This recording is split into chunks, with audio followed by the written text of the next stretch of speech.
Assalamualaikum warahmatullahi wabarakatuh. Selamat datang di Podtubs, podcast tugas besar. Di episode kali ini saya akan membahas tentang YouTube menurut pandangan Islam atau YouTuber menurut pandangan Islam. Saya Nabil Eman Al-Ghifari dari D3 RPLA, ditemani dengan teman-teman saya juga. Dan sekarang mereka akan memperkenalkan mereka sendiri. Dimulai dari sebelah sini. Saya perkenalkan, nama saya Muhammad Abdul Aziz dari D3IF 4903.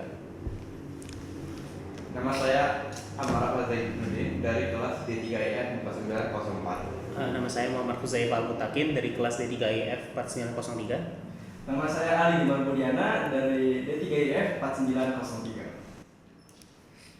Oke, jadi pertama apa sih YouTuber itu ya? Menurut kalian YouTuber itu apa sih?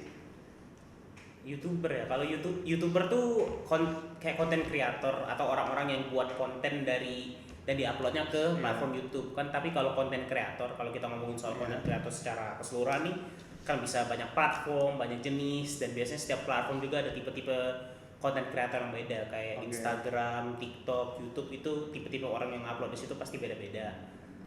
Itu kalau YouTuber. Oh, ya. Itu definisi aku. Sebenarnya simpel sih ya pembahasannya. Jadi YouTuber menurut pandangan Islam nih. Apa sih kaitannya dengan Islam gitu? Ada yang pengen ngomong? Kalau menurut gua, kalau misalnya seorang YouTuber itu agamanya Islam, ya udah pasti selalu membawa nilai-nilai Islam ya ke konten-konten mereka. Ya kalau misalnya kontennya membantu itu ya itu juga bakal pahala buat mereka juga kan ya. Kalau menurutku juga sih, kalau misalkan ya kita pengen jadi YouTuber gitu, misalkan YouTuber itu streaming gitu kan, Ya, nah banyak sih. itu biasanya mungkin beberapa ya, ada yang kadang-kadang misalkan waktu saat jam sholat gitu, kebetulan ini YouTubernya ini Islam gitu agamanya, cuman mereka tuh kayak sampai ninggalin gitu, rela ninggalin sholat gitu. Demi streaming ya. Iya, demi streamingnya. Parah banget itu. Ya tapi Gimana? kalau biasanya YouTuber itu apalagi kalau ini di media sosial ya, bukan di YouTube doang. Agama itu kadang sensitif gitu. Ya, agak buat- krusial ya. Iya, jadi kayak misalnya ada streamer atau YouTuber gitu ya kan. Nih orang kelihatannya Islam tapi ternyata enggak kan. Kalau ternyata kita tahu Islam tapi mereka enggak melakukan nilai-nilai yang benar, yang sesuai dengan agama Islam, jadi kan rasanya kayak agak gimana gitu ya. Iya.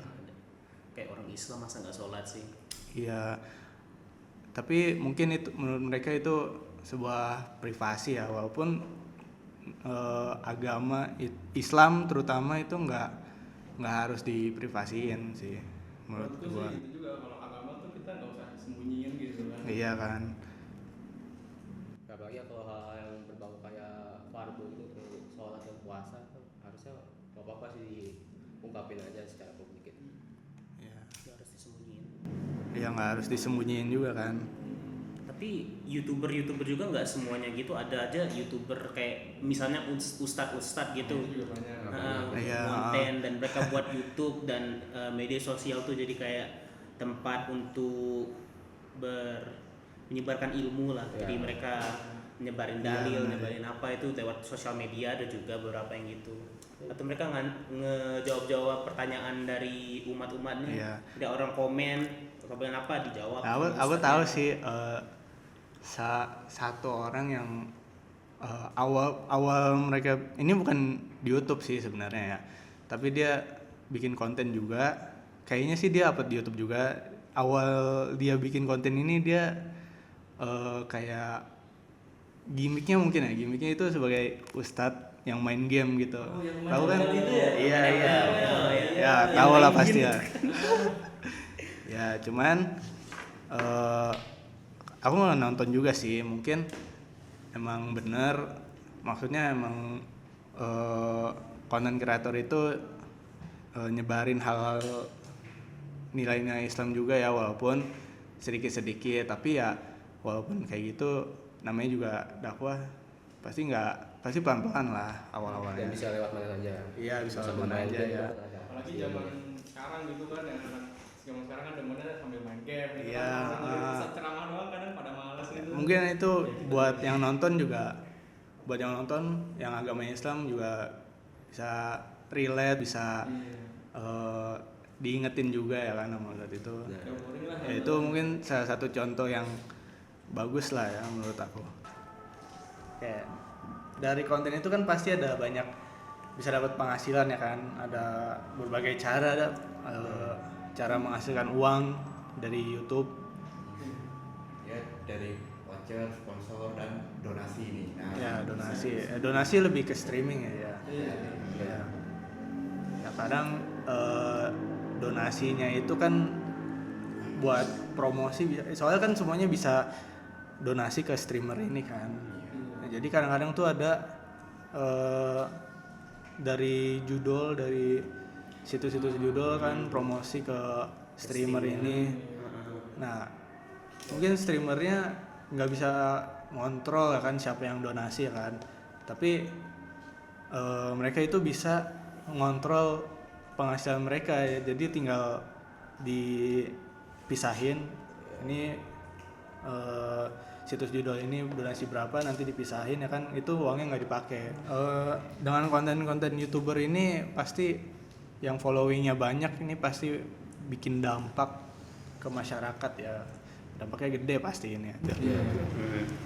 Apalagi YouTuber yang sekarang tuh kan lagi rame-rame tuh tentang apa sih, konten-konten yang brain rot gitu.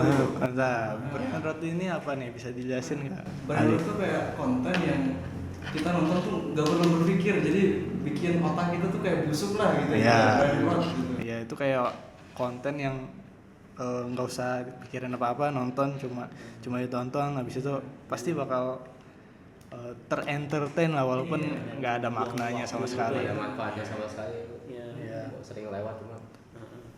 Mungkin kalau kita yang udah dewasa lah ya, masih bisa memilah-milah lagi, oh ini konten nggak perlu ditonton nih, buang waktu doang. Ya, Tapi tapi kalau mau yang buat generasi yang masih kecil-kecil iya, kan, gen alpha, gen beta ini ya, bisa itu kan bahaya sih. harus dimonitor sama orang tuanya juga kan. Iya, bisa Rusak lah. merusak atensi mereka juga, jadi susah fokus gitu, dan mudah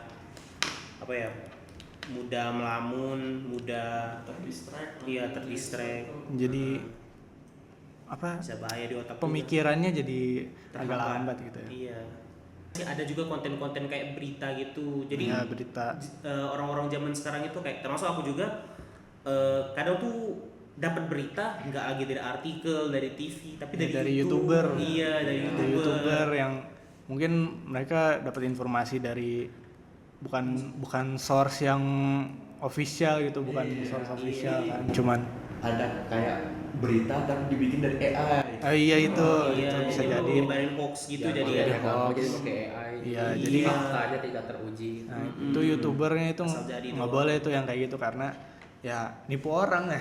menyebarkan Dalam Islam itu kan menipu itu juga nggak baik gitu. Iya. Secara moral juga nggak baik. iya, Secara umum memang nggak baik sih. menipu berita juga bisa bahaya banget. Jadi Iya, bahaya. kayak anggapannya kalau misalnya orang YouTuber nih ngomongin YouTuber lain, dia ternyata melecehkan orang lain gitu, dan ternyata berita ini gak bener, tapi viewernya itu udah terlanjur nyerang YouTuber lain ini, jadi Iya, dia jadi karirnya rusak. Kayak kesalahpahaman gitu, Iya, bisa ada kesalahpahaman. padahal dia nggak ngelakuinnya, dan ternyata itu beritanya salah, nggak teruji, tapi Iya. udah diupload. Jadi ya konten-konten dari YouTuber ini, YouTubernya sendiri harus ini sih, Harus pintar pandai milih milah-milah. konten mau kayak gimana ya kan. Ada satu YouTuber namanya Ferry Irwandi ya kan. Ini dia konten dia kayak mengedukasi lah ya. Nah, Itu bagus. Kritik juga. Gitu ya. Mengundang pemikiran kritis. Iya, kontennya. walaupun YouTuber kontennya nggak harus edukasi itu ya, bisa juga Iya. entertain doang. biasa kayak main game. Iya. Ya, tapi harus diperhatiin juga main gamenya kayak gimana. Ya, kalau game-game yang mengandung unsur-unsur yang tidak baik juga, Ya. sebaiknya hati-hati gitu, karena di YouTube, di Instagram, TikTok dan segala macam media sosial itu pasti walaupun harusnya guidelines-nya nggak boleh ya itu anak-anak di bawah umur Iya, main, benar. tapi ya tetap ada juga. Entah orang tuanya yang Rame. itu yang membolehkan atau justru Lolos aja. lalai aja. Main bocil-bocil lah. Harus hati-hati tetap. Karena penonton juga nggak semuanya bijak lah ya. Iya. Oke. Itulah. Karena waktunya udah habis nih ternyata ya udah dah. Jadi kesimpulannya ini sebenarnya profesi YouTube ini YouTuber boleh-boleh aja, cuman kontennya ini harus diperhatikan juga bermanfaat atau enggak. Terus buat penghasilan kalau misalnya di-donate dari misalnya situs judol itu harus dipisahin lah ya. Terus kalau diambil duitnya. jangan diambil. Kalau misalnya dapat sponsor juga sponsornya harus diteliti lagi produk-produknya. Terus juga dampak sosialnya juga besar karena youtuber ini followingnya gede, jadi harus pinter-pinter ngomongnya, pinter-pinter nyampein informasinya ya kan. Ya itu saja mungkin dari podcast tugas besar ini. Episode pertama ya, mungkin episode kedua ada Di semester kedua. Di semester 2 Bung. ya, jadi saya Nabil Manal Gifari. Wassalamualaikum warahmatullahi wabarakatuh. Waalaikumsalam warahmatullahi wabarakatuh.